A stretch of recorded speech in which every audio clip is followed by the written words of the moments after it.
Jambo. Hello. Thank you for joining me for a virtual dose of vitamin Z as we bring the Detroit Zoo to you. My name is David, Education Specialist for the Detroit Zoological Society. So, our story today is about a mouse and a trap. A mouse looked through the crack in the wall to see the farmer and his wife open a package.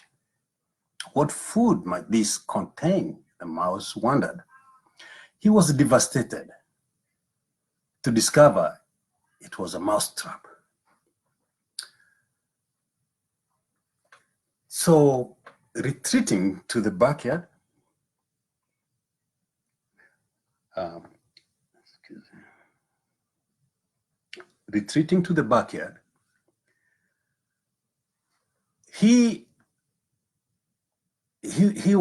the mouse proclaimed a warning. There is a mouse trap in the house. There is a mouse trap in the house. And he did not know what to tell the other animals in the farmyard. All he was saying, there is a mouse trap there is a mouse trap in the house. There is a mouse trap in the house. And finally, he found the chicken who was cracking and scratching, raised her head and said, Mr. Mouse, I can tell this is a grave concern to you, but it is of no consequence to me. I cannot be bothered by it. And the chicken continued to scratch as if nothing had happened. The mouse turned to the pig and told him, there is a mouse trap in the house. There is a mouse trap in the house. The pig sympathized, but said, I am so sorry, very sorry, Mr. Mouse, but there is nothing I can do about it, but pray. Be assured you are in my prayers. So the next one, the mouse turned to the cow. And the cow said, he's trying to nudge the cow to listen to what he was about to say. There is a mouse trap. There is a mouse trap in the house. There is a mouse trap in the house. And the cow said, wow, Mr. Mouse, I am so sorry for you. Have you ever seen a cow being caught by a mouse trap? But that I'm not really concerned with. The trap is so small, it cannot do anything to me. So the mouse returned to the house, dejected, and his head held low to face the farmer's mouse trap alone. Now that very night, a sound was heard throughout the house, like a sound of something being caught. The farmer's wife rushed to see what was caught. In the darkness, she did not see that it was a venomous snake whose tail the trap had caught. The snake bit the farmer's wife's leg. The farmer rushed her to the hospital.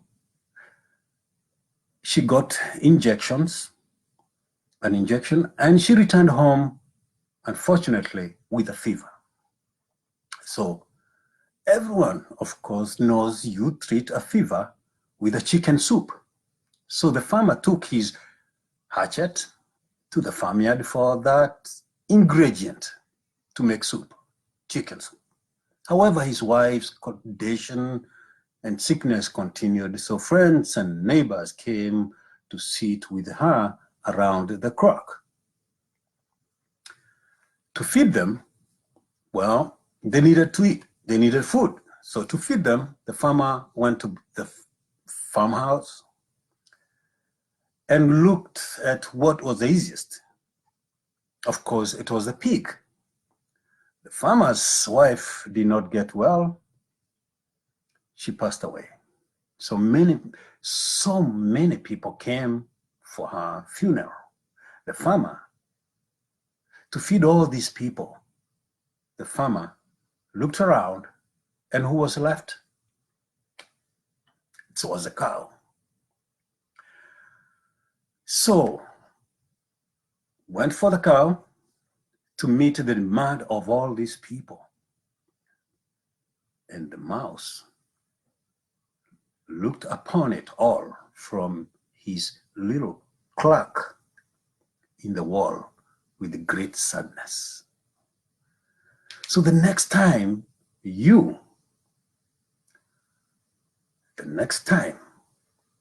that someone is facing a problem and think it doesn't concern you, remember, when one of us is threatened, we are all threatened, and we are at risk too. We should be concerned with our neighbors. We need to know, we need to call, figure out what's going on. For we are involved in this journey we call life. We must keep an eye out for one another and make an extra effort to encourage one another. Transferring our story back to the Detroit Zoo, there, Oliver lives, a male Vietnamese, lives, there is Oliver right there. This is Oliver right there. Lives, he's a pot-bellied pig, lives with two females, Betty and Lura, in the backyard, in the barn, with the two little miniature donkeys. Here are all the zoo animals. So